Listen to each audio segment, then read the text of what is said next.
fue cuando descubrí blockchain y vi que el camino que podía tener eso era espectacular. María es ingeniera, tiene un máster en trading cuantitativo y además es la presidenta del subcomité de activos digitales. La verdad es que me llevé un chasco porque hablé absolutamente con todos los bancos. Es que no sabían lo que era blockchain directamente. Hay tantas ineficiencias en el sector financiero que suponen tantos gastos. Simplemente que una pequeña parte se capture con la eficiencia del blockchain, el recorrido es tremendo. Me preguntan, oye, ¿es buen momento para comprar? Y yo les digo lo que digo siempre. Siempre es buen momento para comprar blockchain. ¿Por qué tan poca gente lo utiliza?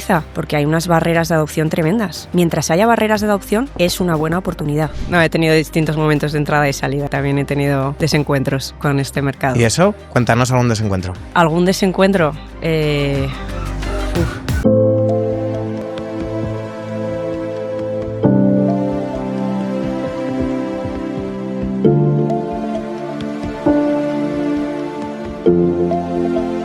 Bienvenidos a Show Me de Bitcoin, un podcast de Standard 21, la primera tesorera nativa en España de Bitcoin, en la que os mostramos cómo va nuestro camino con Skin in the Game y además traemos invitados que nos parecen de mucho interés tanto para nosotros como esperemos también para vosotros. Y hoy nos hace mucha ilusión tener una invitada muy especial con nosotros, a María Guinda Pérez. ¿Cómo estás, María? Muy bien, gracias por invitarme. Muchísimas gracias a ti por venir.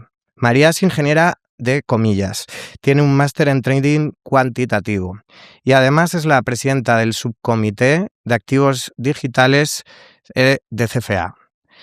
María, la primera pregunta, oye, siendo todo esto que eres y con la trayectoria que acabamos de explicar, ¿cómo es posible que teniendo las puertas abiertas a cualquier institución financiera, incluso pudiendo llegar a muchísimo más que eso, ¿qué viste en 2016 para decidir que tu carrera tenía que dedicarse a los activos digitales?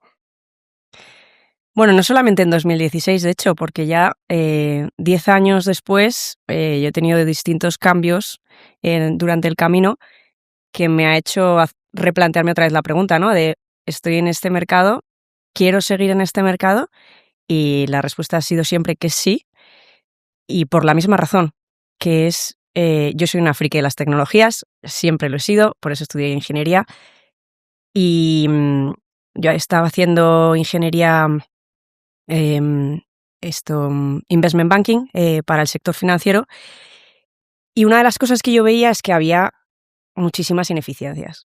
Entonces, viendo, oye, ¿qué se está haciendo? Había mucho tema de fintech y demás, fue cuando descubrí blockchain, y vi que el camino que podía tener eso era espectacular.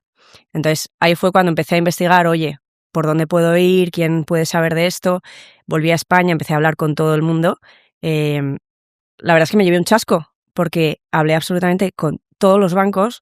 Tenemos al BBVA, que es el banco tecnológico por excelencia, y es que no sabían lo que era blockchain directamente. Y eso me dio como más esperanza, ¿no? De decir, ostras, lo que hay aún por hacer. Entonces, bueno, pues en esas conversaciones acabé conociendo a dos socios que estaban montando un fondo, encajamos fenomenal y ahí fue como empecé en el sector. Después, distintas circunstancias me han ido cambiando de una cosa a otra, manteniéndome en el sector, y la pregunta era esa, ¿no? Oye, esto no termina como de arrancar, que digamos, ¿no? ¿Sigo o no sigo? Y volví a los fundamentales, y la realidad, incluso hoy, después de 10 años en esto y después de que ahora ya todo el mundo sabe lo que es blockchain, o por lo menos ha escuchado... Bueno, eso de todo el mundo... o por lo menos ha escuchado qué es Bitcoin o qué es blockchain, la realidad es que el nivel de adopción de la tecnología, no inversión, sino de adopción de la tecnología, es de alrededor de un 6% de la población mundial. Sí, que ¿vale? es nada. Que es nada, es que cuando lo comparas, por ejemplo, con la adopción de Internet, es la adopción que tenía Internet justo cuando la burbuja de Internet. Es .com, ¿no? Sí. Ahí la gente que utilizaba Internet eran los 4 frikis. O sea, no estaba a nivel usuario. Y cuando lo piensas con blockchain, pasa lo mismo que cuando lo piensas con Internet. ¿Por qué tan poca gente lo utiliza? Porque hay unas barreras de adopción tremendas. Hablábamos en el último, una entrevista reciente, que el principal problema que había para la adopción masiva era, hablábamos del concepto de usabilidad. Eso es, la usabilidad. ¿Por qué ahora Internet tiene tantísimos usuarios que, yo qué sé, un niño utiliza Internet y no sabe lo que es Internet? Porque es todo lo que ocurre, está por debajo y hace que la usabilidad sea inmediata. Blockchain necesita eso. Blockchain necesita construir una infraestructura que haga que, oye, el día de mañana haces una transferencia, ocurre en segundos. Que no necesites entenderla para utilizarla. Eso es. Y para llegar a ese punto hace falta Pero un María, trabajo. tú al final estabas en los mercados financieros tradicionales en los que ya se mueve muchísimo dinero, ¿no? Y hay muchas oportunidades para, sobre todo en la industria de la banca de inversión. O sea, es un salto un poco al vacío.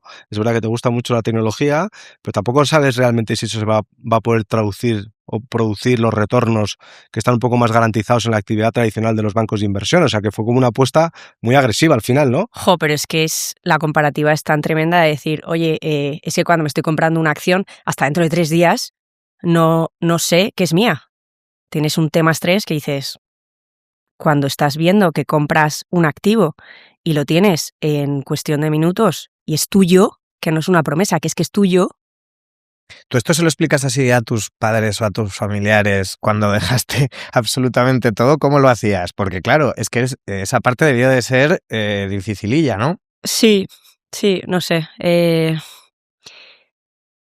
¿Cómo se lo expliqué?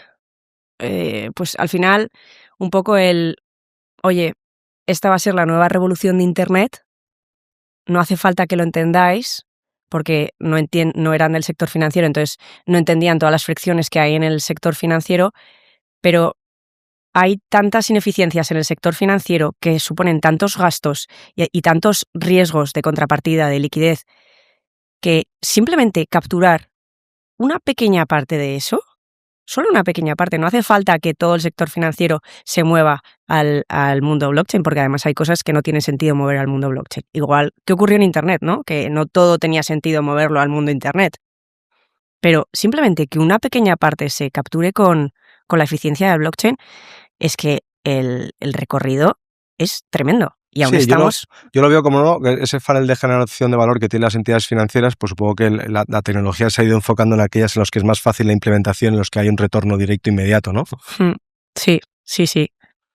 Y ahí lo estamos viendo, de hecho. ¿Y tu primer encuentro fue con Bitcoin o fue con blockchain? No, fue con Bitcoin. Vale, ¿y cómo fue? Te compraste un Bitcoin por $5, ¿no? No, yo creo que cuando entré mi primer Bitcoin estaba como en 600 o así.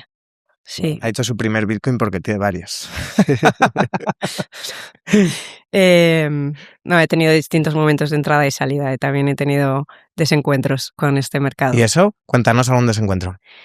¿Algún desencuentro? ¿Te ha pillado alguna quiebra o te ha pillado algún...? Bueno, he tenido momentos buenos y momentos malos. Y muchas veces, o sea, yo siempre apuesto en esta tecnología y por eso sigo en ella.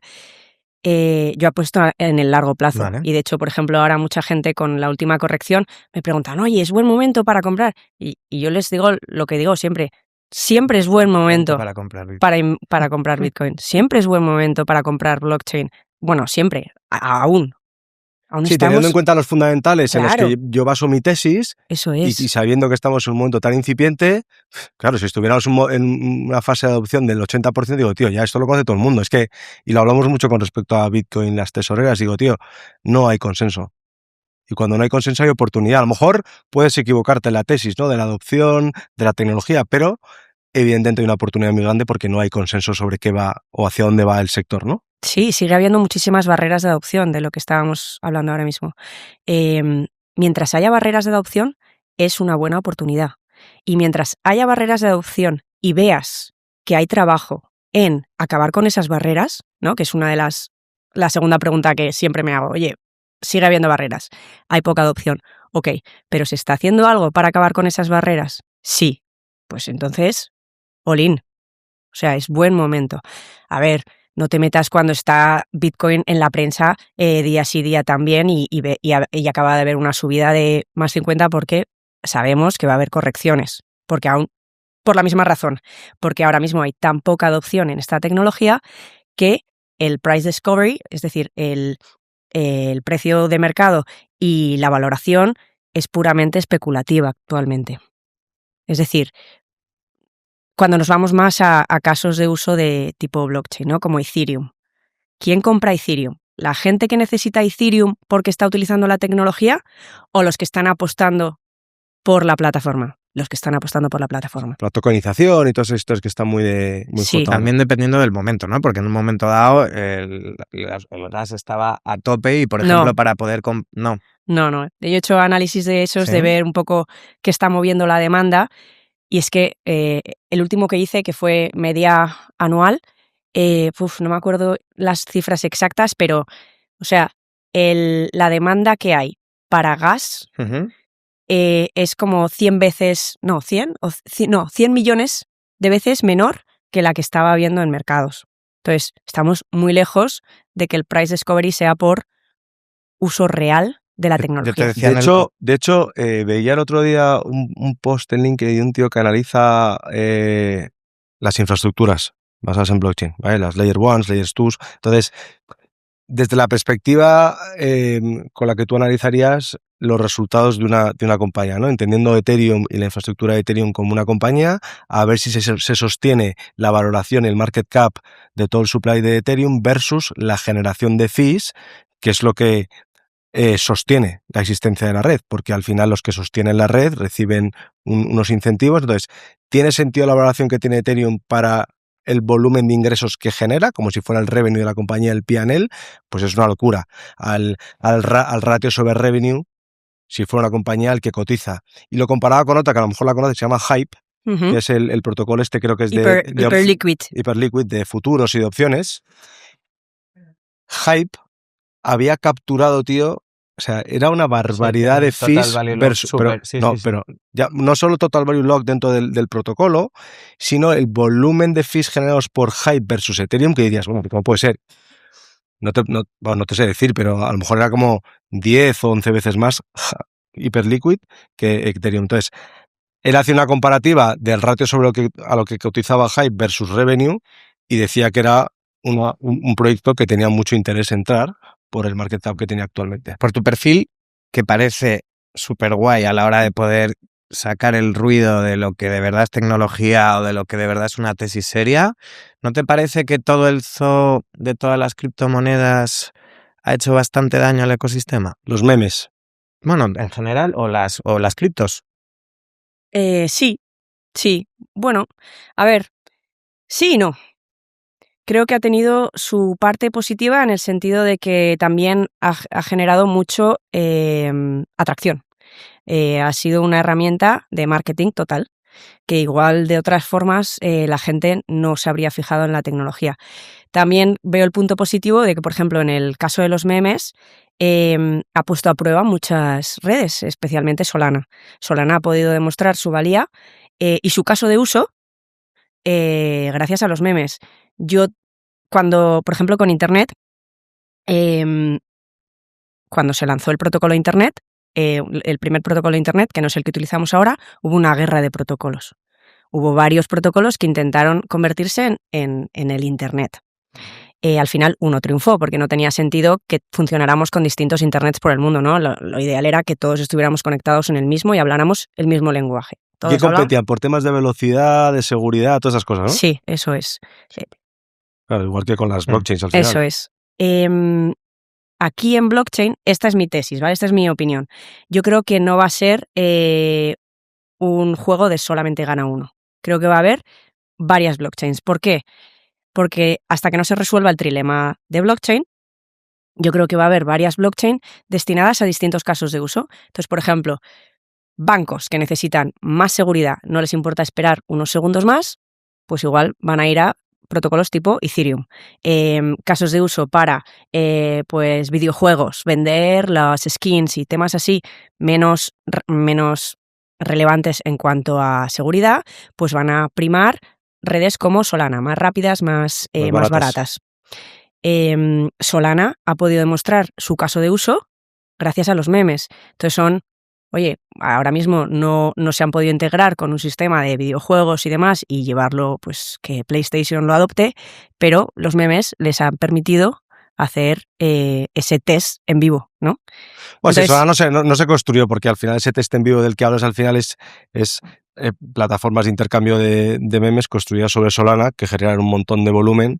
Claro, Solana no se construyó para construir sobre un exchange ahí que genera, pero bueno, al final es verdad que ha demostrado su capacidad, ¿no? sí, Y su resiliencia al final como red. sí. Entonces, los memes mal, bueno, pues no es el caso de uso que yo sacaría a relucir, pero no creo que haya sido malo en general para... Mucho retail ha entrado por ahí, y mucho sí. retail joven. ¿Qué cripto Sí. salvas entonces? Eh, O dinos las que no salvas del top 10, por ejemplo. no, o sea, Ethereum a mí me parece fundamental en todo, porque ha sido una blockchain que ha conseguido una evolución sostenida y una construcción continua muy potente, con una comunidad muy fuerte, con gente detrás muy, muy Bueno, ahora andan un poco relevante. peleados, ¿no? Ahí con varias direcciones, la de Vitalik y las de parte de la comunidad, ¿no? Sí, pero bueno, están encontrando su... Más dinámica que la de Bitcoin, por ejemplo. Sí, Mucho más bueno, dinámica en cuanto a la resolución de... Que lo Sí, hablamos, pero- es que el otro día hablábamos del Gracias tema... a Dios también, ¿eh? Hablábamos del tema del riesgo cuántico, que es verdad que la gente está obsesionada con el tema del riesgo cuántico con las blockchains y con Bitcoin. Y digo, tío, tendría que estar todo el mundo asustado. Sí. Un banco, un gobierno, el Sí. perfil de Twitter de Donald Trump. O sea, pero hablábamos justo de qué difícil era movilizar a la comunidad de Bitcoin, porque era, bueno, la tesis era no alejarnos mucho del momento fundacional de la red, mientras que otras redes estaban evolucionando de forma más dinámica y decíamos que claro, que Bitcoin es una red muy antigua ya, tecnológicamente hablando. Sí. Retomamos con la pregunta que era ¿qué criptos vale. salvarías del top 10? Bitcoin, Ethereum, Solana, fuera del top 10 Hype, Hyperliquid, me parece que está muy infravalorada y que es una de las pocas plataformas que tienen un modelo de tokenomics que le da valor a la moneda y luego así un poco más... Te has dejado Ripple, ¿eh? Sí, no ¿Te soy muy has hecho fan. aposta? Sí, Vale. no soy fan. Aquí tendremos a todas. ¿Y de las stablecoins qué opinas? Aparte del caso de uso evidente, pero ahora está la discusión del tema de los rewards sobre las stablecoins en el Clarity Act, que dicen que a lo mejor no permiten retribuir, que por eso Circle cayó el otro día un 20%. Sí, no, yo soy muy fan de las stablecoins, creo que es un caso de uso, o sea, dentro del ecosistema nos ha facilitado mucho la vida y luego creo que va a ser uno de los casos de uso clave para la adopción institucional y de que se empiece a tomar esto de otra manera. ¿Y te parece una victoria cripto o una victoria del dólar con raíles nuevos? Me parece una victoria cripto. Sí. Sí. A pesar de lo que está basada Tether. Sí. Lo dices porque acumulen... Explica un poco cómo funciona Tether. Tether lo que hace es emitir tokens que con respaldo de dólar. Entonces, oye, yo quiero estar en el ecosistema cripto, pero quiero poder comprar dólar pues, para rebalancear mi situación, ¿no? Entonces tú, por cada dólar que le das a Tether emite un token. Uh-huh. De modo que vale uno. Está uno contra uno. Está uno contra uno. Está uno contra uno porque en el momento en el que tú le mandes ese token, ese Tether a la compañía lo quema, ¿vale? Y te devuelve tu dólar.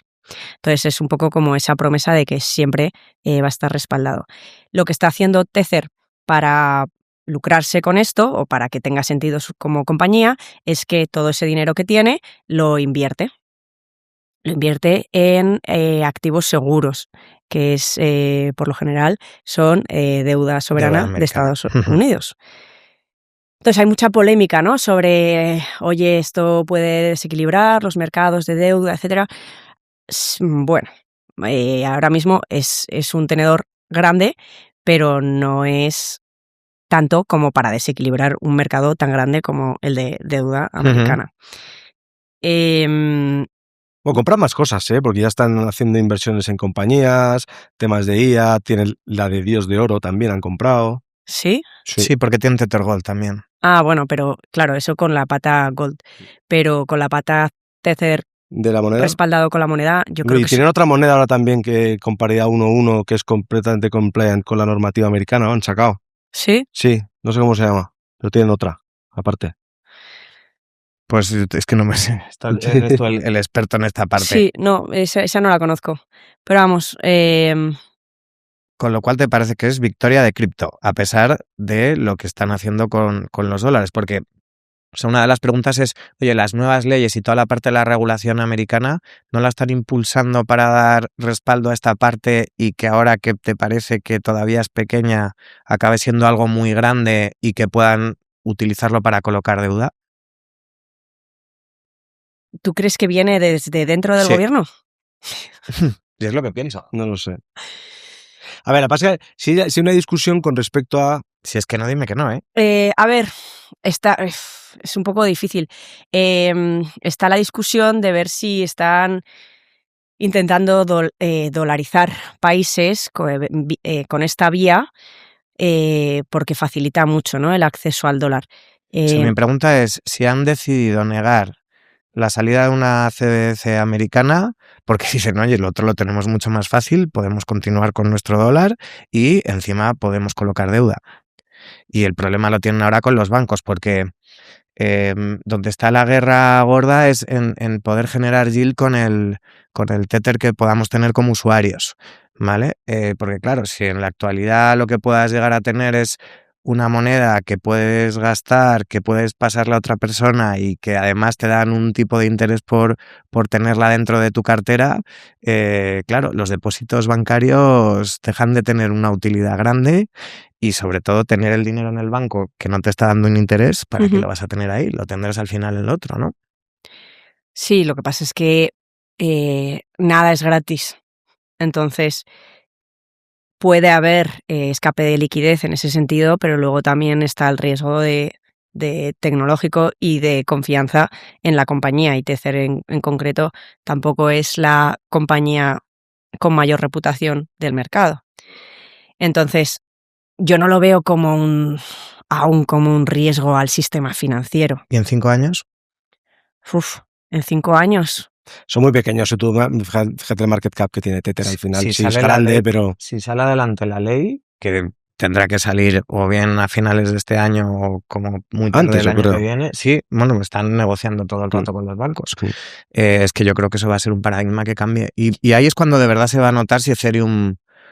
porque todas las stablecoins, no todas no, pero un 60% de las stablecoins están basadas en Ethereum. Sí, yo creo que en cuanto a la plataforma Ethereum no va a haber ningún problema, porque están las L2 muy fuertes y están avanzando un montón. Entonces, en ese sentido, en el sentido de infraestructura, no veo ningún problema. Donde veo un problema es que yo no creo que, yo creo que es Tether frente a gobiernos, no creo que haya una cooperación, no creo que venga impulsado por el gobierno de Estados Unidos. Espero que no lo sé. Yo lo que sí veo es que es una competencia bastante desleal con las entidades financieras tradicionales que tienen que retribuir los depósitos. Ellos no retribuyen el depósito de dólar. Te dan el token y ellos se quedan con toda la ganancia del movimiento que hacen con esos dólares que reciben. Pero cualquier banco al que tú depositas dólares y que para que lo pueda utilizar, te lo tienen que retribuir. Tú lo metes en un depósito a plazo fijo, a plazo variable y ellos luego lo prestan. Ellos lo están utilizando para generar un yield, pero no están pagando por ese dinero, con lo cual se están quedando con todo el spread. O sea, es un negocio de la leche. Sí, ¿sabes? No, vamos. Negocio del siglo, vamos. Bueno, al final dentro de los exchanges sí que tú puedes tener Otra cosa es una vez que tienes el token de Tether, que tú lo muevas y tú hagas lo que quieras con él. Pero en el origen, cualquier banco te retribuye el depósito del dinero. Sí, banco, pero estamos hablando de bancos. Aquí tienes que comparar un dólar contra un dólar. Tú con tener dólares en casa, no, esos dólares no generan valor. Que al final tú le estás dando un dólar en otro ecosistema y tú puedes retribuirte por aquí. Pero es una entidad financiera tradicional, al final la captación de depósitos siempre está retribuida por las entidades financieras tradicionales. Entonces, ellos al final es un poco competencia desleal porque, oye, todos los bancos están intentando capturar depósitos, con un interés muy dinero bajo, para intentar luego distribuirlo en operaciones de productos de cualquier tipo y estos no tienen que hacerlo, ¿sabes? Sí, no sé, es que yo no veo la equivalencia entre un banco y Tether. Al final, un banco te está haciendo el servicio de custodiar tu dinero y Tether te está haciendo el servicio de darte acceso a blockchain con tu dinero fiat. ¿No comisionan Entonces, en la creación del token? es que Creo realmente que sí, ¿no? no, si yo creo, o hasta la última vez que lo consulté, tú no puedes, como usuario retail, creo que tú no puedes. Y la tetera decir, Sí, creo que solamente pueden instituciones. vale. Entonces, como usuario retail, tú solamente lo puedes acceder ya en el mercado. Aunque teóricamente, pues eso está al respaldo y podrías. Y yo creo que no, en la generación no hay comisión. Vale. Por Pero anotar no un lo sé. poco también conversación, vamos a intentar hablar ahora de tesoreras y luego pasamos a los fondos en los que has estado. ¿Qué piensas de las tesoreras? Las tesoreras es un modelo de negocio interesante, pero no creo que sea la forma de acceso más eficiente a este mercado. Hasta hace poco sí podía serlo para muchas instituciones que no podían acceder de manera directa. Estás hablando de los ETFs. Sí. Vale. Con la entrada de los ETFs, ETPs, ETNs en Europa, creo que hay maneras más eficientes de tener acceso o exposición financiera al mercado. ¿Qué le llamas tú eficiente? Eficiente, menos costes y menos discrepancia con el precio actual del activo. Vale. Actual. Fenomenal. Preguntas que te hago, ¿vale? Ok. Vale. ¿No crees que los ETFs pueden convivir perfectamente con una tesorera? Sobre todo, vamos a poner el caso de Strategy, ¿vale? Al final, los ETFs van erosionando el Bitcoin que has comprado año contra año. Es verdad que las comisiones son bajitas, pero al final erosionan. Frente a la tesis de una de estas compañías tesoreras, que lo que prometen es que van a mejorar tu exposición de Bitcoin por acción. ¿No te parece que son dos negocios que son completamente distintos y que en esa parte no pueden competir? Totalmente. Creo que efectivamente lo que son dos apuestas totalmente distintas. Cuando vas a través de un ETF, estás haciendo una apuesta por el precio de Bitcoin con un pequeño coste en cuanto a las comisiones que te generan los ETFs, Vale. pero que al final es el coste que tienes de invertir en cualquier activo. Si invirtieses de manera directa, tendrías un coste de, oye, ¿cómo lo vas a custodiar?, etcétera, ¿no? Pues esto lo está absorbiendo el emisor del ETF y te lo va a ir repercutiendo, pero es bajo. Cuando vas a través de un ETF, estás expuesto al precio de Bitcoin. Cuando vas a través de una tesorera, estás apostando por dos cosas. Estás apostando por el precio de Bitcoin, pero también estás apostando por el equipo gestor de esa compañía. Entonces, en este caso tienes los riesgos asociados al precio de Bitcoin, pero también tienes los riesgos asociados a esa compañía, para bien y para mal. Claro, no hables Yo solo creo que de los tiene más riesgos, también el upside beneficio. y más downside. Claro. Eso es. Entonces, efectivamente, son apuestas distintas. Entonces, una persona, un inversor que quiere apostar al precio de Bitcoin, simplemente porque quiere apostar al mercado, no creo que el camino tesorero a través de una tesorera sea la forma más eficiente. Por eso mi respuesta. La inversión en una tesorera conlleva unos riesgos adicionales que tienes que conocer y asumir. Sí. Listo. O sea, no creo que sea ni mejor ni peor, simplemente que no son comparables. Igual que invertir de forma directa en Bitcoin. Oye, quiero tener un Bitcoin. ¿Por qué? Es simplemente entender por qué quieres tener ese Bitcoin y conoces los riesgos que estás asumiendo. ¿Y qué crees que hace la mayor parte de gente cuando invierte en Bitcoin? ¿Está esperando un retorno en dólares o está esperando un retorno en Bitcoin? Pues depende del inversor y depende del momento de mercado. Yo, por ejemplo, que he estado ya muchos años en este mercado, actualmente los mandatos que tengo de clientes son de inversores privados que quieren invertir en Bitcoin, pero no por la exposición financiera, sino por las características del activo. Entonces, pues family office que está preocupado por la situación global, está invirtiendo en lingotes de oro físicos que tiene custodiados en unas cajas fuertes en Suiza y también está invirtiendo de manera directa en Bitcoin que quiere tener en su caja fuerte del banco X por lo que pueda pasar en el mundo. Es una redistribución de riesgos, ¿no? Una compensación de cartera, ¿no? Sí. Más que porque aposte directamente por el Bitcoin, porque se lo crea mucho. Tío, yo creo que debo estar por aquí un poco también, ¿no? Pues esperemos ese es el momento actual. Esperemos que no haya una guerra, porque si no, tener que irse a Suiza a sacar el oro va a ser un poco complicado. Sí. Bueno.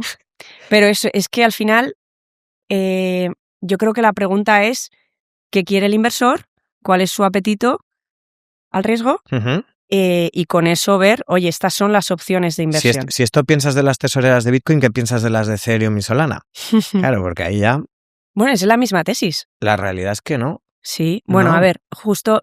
A ver, creo que... El activo subyacente es bastante distinto. Hay dos cosas para mí importantes aquí, la parte de la reserva de valor y la parte de que no hay un staking de Bitcoin, mientras que sí que lo puede haber de Solana o de Ethereum. Exactamente. Oye, que te vayan dando una mejoría sobre el Bitcoin por acción, pues es una cosa que viene a suplir que los propios tokens de Solana o de Ethereum pues sí que hacen, ¿no? Sí, pero al final la tesis que tienes que hacerte es un poco la misma de cuando vas a una tesorera de Ethereum, estás apostando por el valor de Ethereum, por su capacidad de generar más Ethereum por cada Ethereum, que en el caso en el staking, y luego del equipo inversor. Vale. De poder captar más capital a mejor precio para comprar más Ethereum. ¿Te atreves a hacer un pronóstico sobre dentro de 5 años lo que pasará con las tesoreras de Bitcoin, Ethereum y Solana? A 5 años. Pronóstico de si van a seguir. ¿O qué va a pasar? ¿Solo va a quedar una? ¿Qué puede pasar? Yo creo que es un mercado que va a tender a consolidarse. Vale. Es decir, que no va a ser muchas tesoreras, sino que van a tender a consolidarse. ¿Y en función de qué? ¿De zona geográfica? ¿De qué? Tamaño crítico, ¿no? Al final, ¿no? Agregarse sí, es que creo que una de los mayores drivers de un inversor a la hora de seleccionar una tesorera va a ser el tamaño de la tesorera, su capacidad de captación de capital, y entonces es un juego en el que las grandes cada vez van a ser más grandes. Uh-huh. Entonces eso puede hacer que las pequeñas pierdan fuerza. ¿Y no crees que eso... sean adquiridas, ¿no? O sean adquiridas por compañías industriales o financieras que no tengan exposición y en un momento dado digan, oye, estos tienen todo el funnel de generación del modelo, pues me la voy a comprar, ¿no? Podría ser. Yo lo que pasa es que lo que yo digo al final es que quizá el concepto tesorera es como muy profundo en sobre la tesis de adopción de Bitcoin. Yo estoy convencido que de aquí a 5 o 10 años no hay una sola compañía en el mundo que no tenga parte de su tesorería en activos digitales. Y lo dejo ahí. Todo el IBEX 35 va a tener una pequeña exposición al Bitcoin. Entonces, todas se van a convertir en tesoreras de activos digitales, en una combinación de tesorería, igual que tienes dólares, yuanes, euros y Bitcoins. Por tanto, todo ese movimiento de adopción del Bitcoin como concepto de activo de tesorería, yo creo que va a favorecer a compañías que exclusivamente se dedican a acumular un activo. Es sencillez en el modelo, sencillez en la puesta en marcha de una ejecución y esperar a que esa curva de adopción de toda la industria empuje el valor de tu activo hacia arriba. Tengas 1 o tengas 5.000, ¿sabes? Yo creo que tener Bitcoin nunca puede ser malo. Entonces, cómo lo tengas, en qué estructura y cómo te la juegues, pues cuanto más sencillo yo creo que mejor. Y esperar, y esperar, y esperar a que pase. Bueno, es que al final somos holders de Bitcoin y lo que queremos para nosotros mismos también lo queremos a nivel empresarial. Entonces, es como juntar las dos patas y habiendo ejecutado empresas en el pasado y sabiendo un poco lo que es montar estructuras, pues no decimos que no nos vayamos a confundir, pero sí que vamos a reaccionar rápido ante las posibles ineficiencias que nos vayamos encontrando. Mientras que el valor de abajo sea Bitcoin, nosotros estamos muy tranquilos en esa parte. Yo, María, creo que nos cuentes un poco esos inicios desde el punto de vista de la inversión institucional. La parte de los fondos. Sí, que si bien es muy conocida el mundo de las startups, el mundo financiero al final, pero fuisteis de los primeros.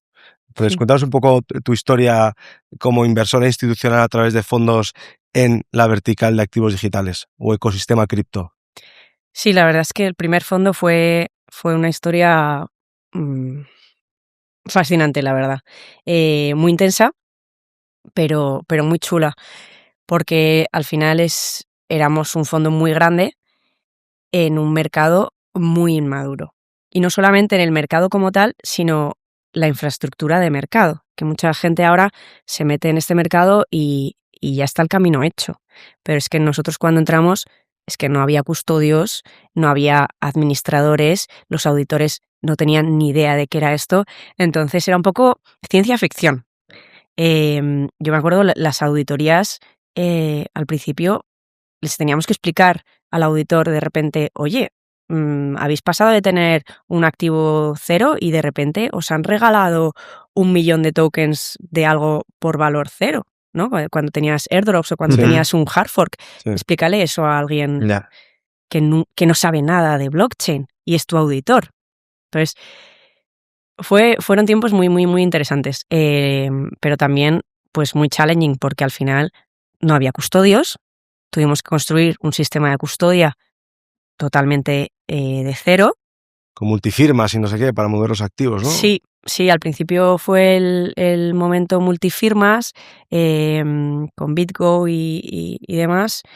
Luego hubo un problema muy serio con una wallet multisign, entonces nosotros nos salimos de esa vía. ¿Qué pasó? Pues que hackearon una wallet muy, muy, muy grande, multisign, y pues hubo mucha pérdida. ¿Pero ahí el error dónde estuvo? Pues en un bug del sistema. No me acuerdo exactamente qué fue lo que hizo, pero vamos, al final lo que consiguieron los hackers es hacerse con sobrepasar el sistema de verificación de la multifirma y vaciar las cuentas. Vaya miedito, ¿eh? Claro, al final las multifirmas eran sistemas que estaban on-chain. Entonces, como todo lo que está on-chain es vulnerable a que tenga algún bug, y lo consiguieron explotar. Nosotros pasamos a un sistema totalmente cold storage, que era un poco rollo para operar, pero bueno, al final era lo que mejor nos funcionó, porque éramos uno de los mayores agentes del mercado. Entonces, o sea, el nivel de hacking al que estábamos sometidos era alucinante. O sea, ¿Cómo se llamaban los fondos? El primero Silver 8 y el segundo Whale Capital. Whale de ballenas, eran ballenas. Sí.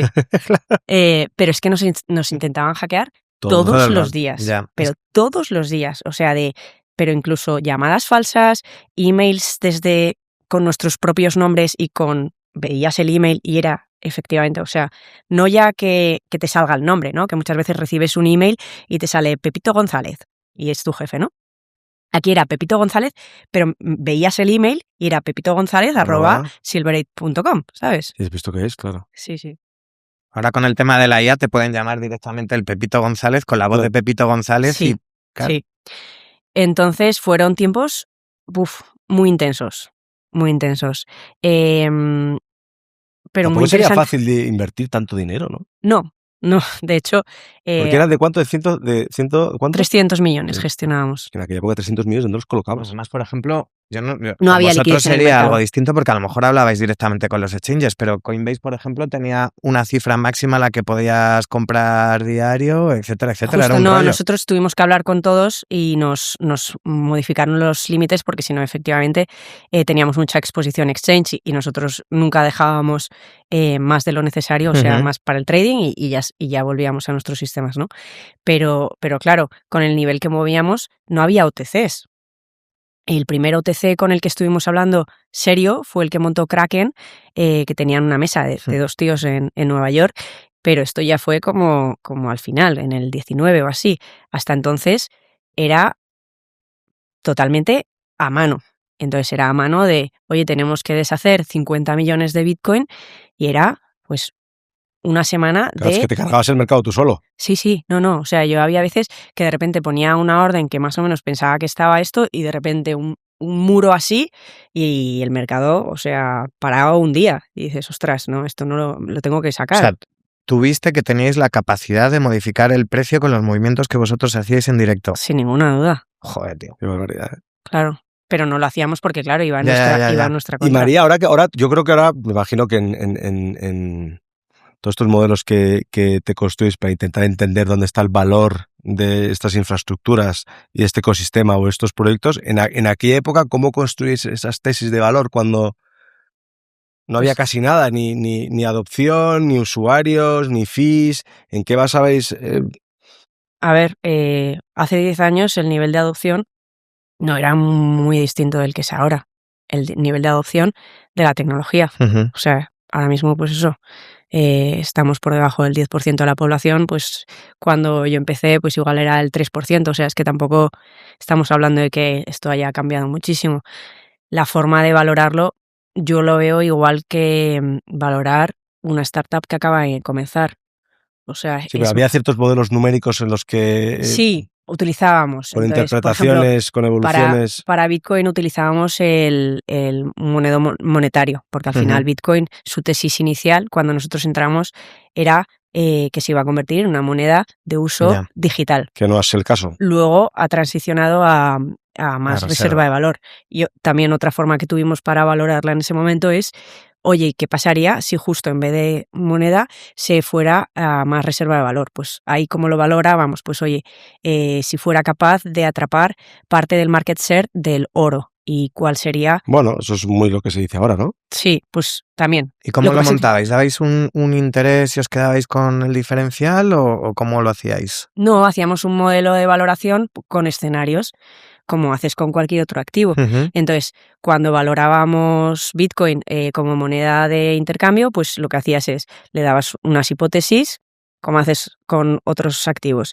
En este caso, cuál iba a ser la circularidad, cuál iba a ser su capacidad de adopción. Hacías distintos modelos, distintos escenarios, más optimista, base, más pesimista, y luego les asignas un porcentaje que tú creas de viabilidad y te sacas un valor. A ver, ¿Y con qué salía más precio Bitcoin? ¿Con la parte de utilidad de moneda de uso diario o por la parte de reserva de valor? más valor Sí, a futuro me refiero. salía a precio más alto si lo hacías por la parte de valor, reserva de De valor. reserva de valor. Hmm. ¿Y Sí. llegasteis a tener algún modelo que hablaba del 2026? Sí, ¿Y de qué hecho, salía? hace poco hice, porque me invitaron a la Sociedad del CFA Barcelona a dar una conferencia hace un par de meses, y yo había estado haciendo una conferencia para esa misma sociedad pues en el 17, que ni se acordaban, de hecho.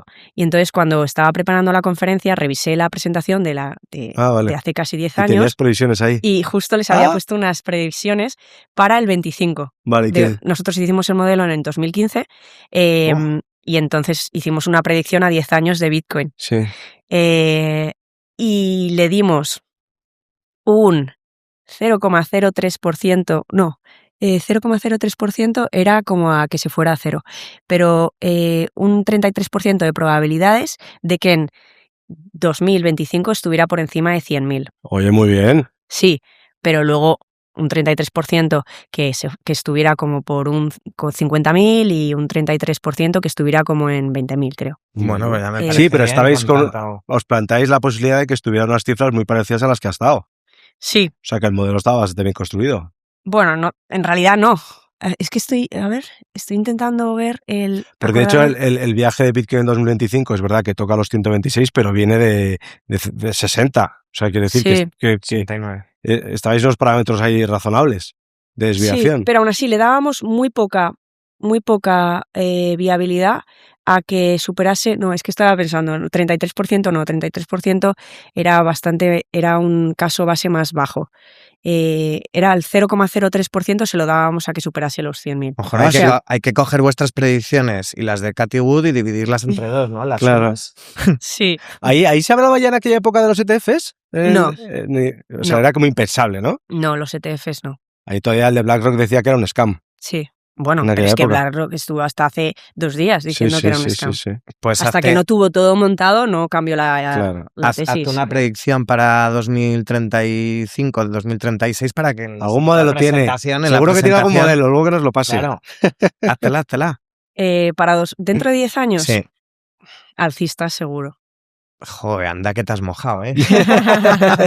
En valor, no lo sé. O sea, Dispara.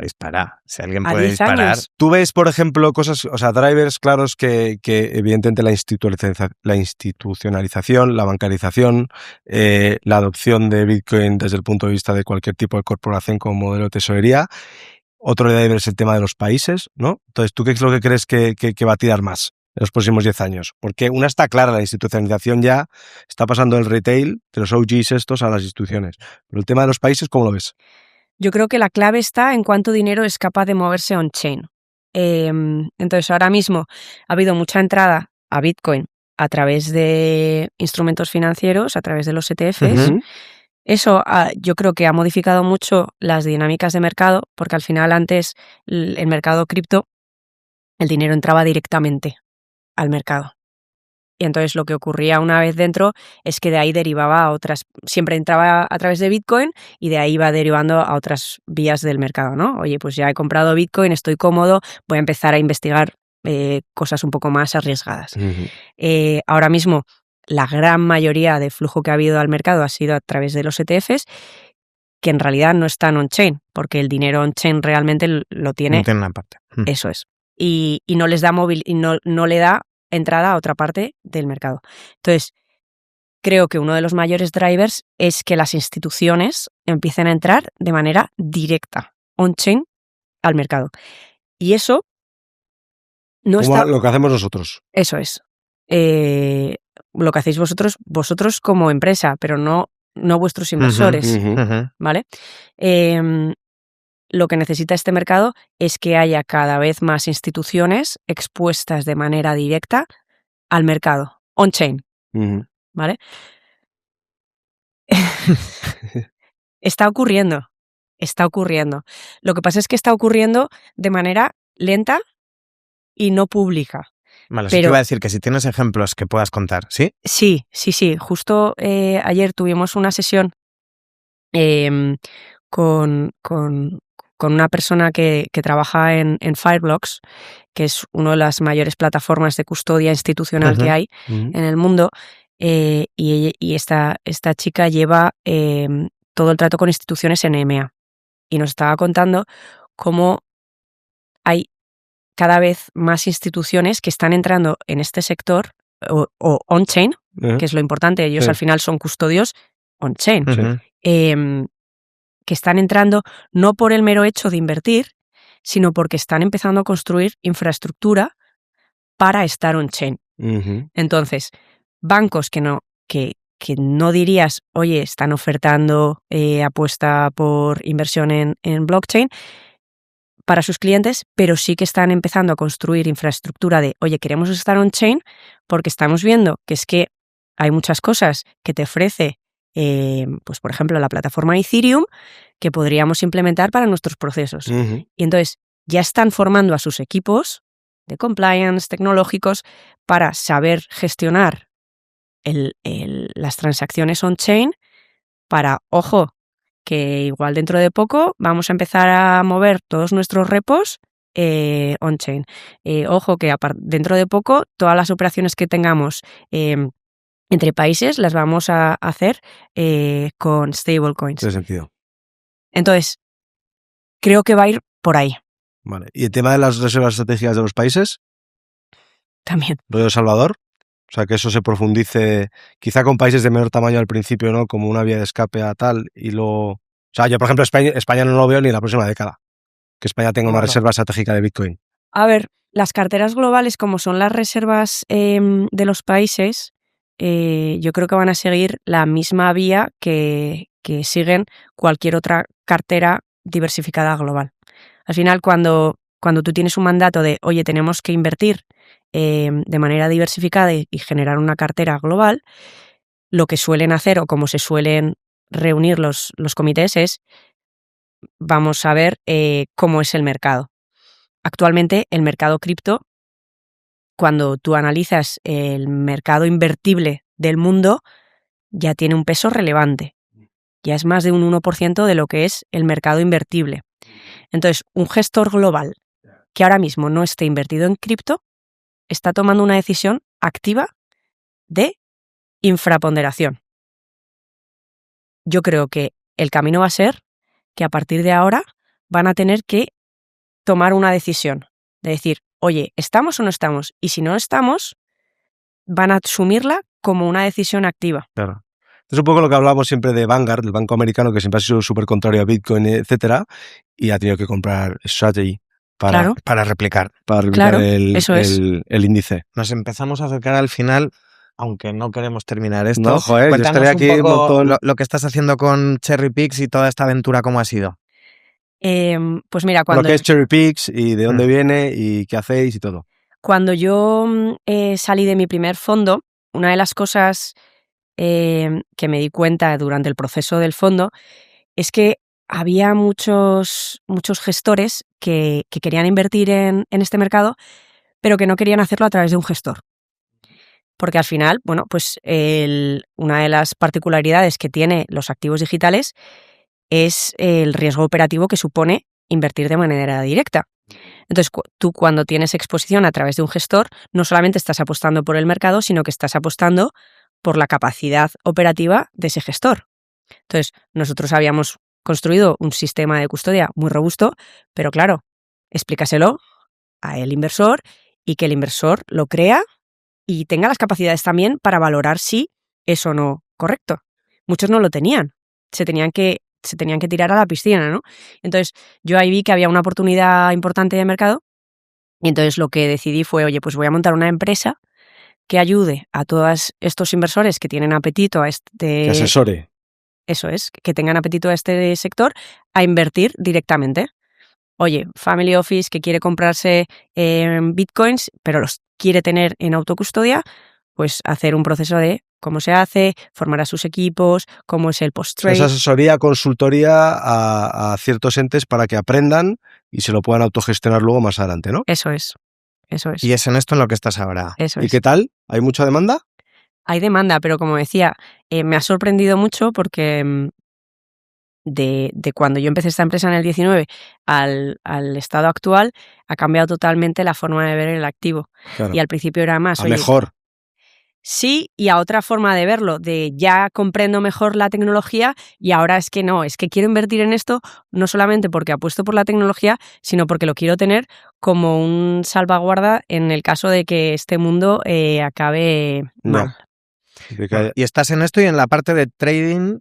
Cuéntanos un poco la parte de trading, aunque sea una pincelada rápida. Trader significa cuantitativo. Cuantitativo, sí. Eso, explícalo. Trading cuantitativo es invertir en cualquier mercado en base a unos modelos cuantitativos. Cuantitativo al final es matemática. Uh-huh. Entonces hay muchas formas de llevar las matemáticas a los mercados. Tú puedes hacer un modelo simplemente para intentar valorar el precio de una acción y invertir en base a eso, o puedes llevarlo a volatilidad, o puedes llevarlo a arbitraje, ¿no? Todo esto es trading cuantitativo. Yo en mi caso, yo hago trading de volatilidad intradía, porque al final invertir en un activo que es muy volátil durante el día es mucho más fácil que intentar predecir cómo va a ser ese activo adentro de un mes. Entonces, básicamente... Sí, porque le afecta a muchos factores que tú no controlas y que pueden suceder por casuísticas improbables, pero que pueden afectarlo al final, claro. Eso es. Uh-huh. Entonces, yo utilizo modelos de volatilidad intradía para entrar en un mercado una vez al día, intentar predecir con estos modelos cómo se va a mover ese activo ese día en base a cosas muy puntuales. Como por ejemplo, la liquidez. Como por ejemplo la liquidez, como por ejemplo... Depende del activo, le afectan unas variables más que otras. En el caso de cripto, afecta mucho también el estado general del mercado. Vale. Y el Fear and Greed Index, por ejemplo, le afecta mucho. Sí. Pero también le afecta mucho el trading del día anterior y la liquidez y la colateralización que haya, la exposición que haya. Uh-huh. Entonces son distintos factores. ¿Con qué monedas te diviertes que no sean Bitcoin? Que suelo ir a las que tengan más volatilidad, sí, pero que tengan mucha liquidez. Entonces, una moneda que funciona muy bien para este tipo de, o que ha funcionado históricamente bien para este tipo de trading, es Doge. ¿Anda? Fíjate. Sí. Y todo esto, además, todo esto del trading cuantitativo, con todo el tema de las herramientas ahora de inteligencia artificial y los bots que te puedes construir y tal, pues estar ahora un poco más fácil, ¿no? Entiendo. es más fácil programar. Al final, muchas de estas herramientas funcionan gracias a las APIs que tienen los exchanges. Sí. Entonces hay muchas veces que te ahorra mucho tiempo un agente de inteligencia artificial. Oye, lee la API de este exchange, dime cuáles son las llamadas que tengo que hacer para ejecutar este código y escríbemelo. O tradúceme, o yo tengo este modelo matemático, tradúcemelo a este código, a este lenguaje, porque necesito adaptarlo a una API concreta, etc. Joder, qué guay. Eso tendríamos que aprender, ¿eh? Tendremos que aprender. Bueno, para finalizar, la pregunta que hacemos a todos nuestros invitados, Okay. que es que aconsejes a la audiencia un libro y un recurso o un consejo. Wow. Sobre todo para los que no, pero en este caso para los que no están en el mundo... Para los que piensen que llegan tarde. A cripto, a Bitcoin... Un libro y... Un recurso o un consejo. Para los que nos estén viendo y dicen, oye, me encantaría empezar en este sector, pero no sé ni por dónde cogerlo. Ya, lo del libro me lo han preguntado mucho y es que yo tengo un problema con esto y es que cuando yo entré en este mercado no había libros. Entonces, claro, no... Ahí tenemos dos. Sí, unos cuantos. Sí. Esos son muy buenos, ¿eh? Son buenos, son un poco... Para mi gusto son demasiado... Tostón. Tostón para empezar. Sí. De libros no puedo aconsejar, vale. Lo siento. De hecho, si aconsejara sobre libros, aconsejaría sobre libros de macroeconomía, que creo que tienen muchísimo impacto, no solamente en, pues eso, entender los mercados en general, sino dentro de los propios protocolos de blockchain hay un factor muy importante que es el cómo se organiza el ecosistema, que muchas veces tiene que ver con reglas macroeconómicas y también de incentivación de los distintos agentes, etc. Entonces, creo que saber de macroeconomía ayuda mucho a entender el funcionamiento de algunas redes. Y consejo, aún estamos muy pronto, entonces yo creo que si inviertes en esto con la convicción de que es una tecnología que está aquí para quedarse, porque ya no se va a desinventar, que tiene actualmente muy poca adopción, invierte y olvídate. Largoplacista, como dice Michael Saylor. Invierte en Bitcoin con el objetivo de mantenerlo en cartera 1, 2 o 3 ciclos. Sí, y nunca inviertas nada que no estés dispuesto a perder. Dispuesto a perder, efectivamente. Pues oye, hasta aquí hemos llegado. Muchísimas gracias, María, por habernos dedicado tu tiempo y la verdad es que ha sido un auténtico placer estar contigo, nos ha encantado. Y aquí cerramos este episodio. Muchísimas gracias a todos vosotros también y si queréis seguir aprendiendo y descubriendo, os esperamos en un próximo capítulo de Show Me the Bitcoin. Hasta luego. Muchas gracias. Chao. Adiós.